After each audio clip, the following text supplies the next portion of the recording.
Good evening friend. তো তোমরা সবাই কেমন আছো? আশা করি তোমরা সবাই খুবই ভালো আছো। আমিও মোটামুটি রয়েছি। তো আমরা ঠাকুর দেখতে গিয়েছিলাম কালী পুজোতে। অনেকগুলো ভিডিও রয়ে গেছে, ছাড়তে পারিনি, তাই আস্তে আস্তে ছাড়ছি। তো শেখাটির পুজো প্যান্ডেল দেখতে গেলাম। গিয়ে দেখতে পেলাম এই পাশে করেছে মেলা টাইপের, আর মাঝখানটায় করেছে পুজো প্যান্ডেল। দেখতে পাচ্ছ পুজো প্যান্ডেলটা কতটা সুন্দর বানিয়েছে। এই পাশে দাঁড় করানো রয়েছে মহাদেব। এই শেখাটির পুজো প্যান্ডেলটা প্রতি বছরই সুন্দর করে। তো এই প্যান্ডেলটা দেখতে কে কে গেছে অবশ্যই কিন্তু কমেন্ট করে জানিও। তো আমরা তো গেলাম দেখার জন্য। তো দেখতে পাবে ভিতরে ঠাকুরের ভিউটা, ঠাকুরও কত সুন্দর। তো দেখো ভিতরের ভিউও সুন্দর। কত লোক হয়েছিল দেখতেই পাচ্ছ।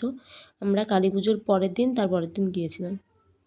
তো ভিতরে এত সুন্দর লাগছে কি বলবো, কৃষ্ণর সব কিছু নিয়ে রয়েছে।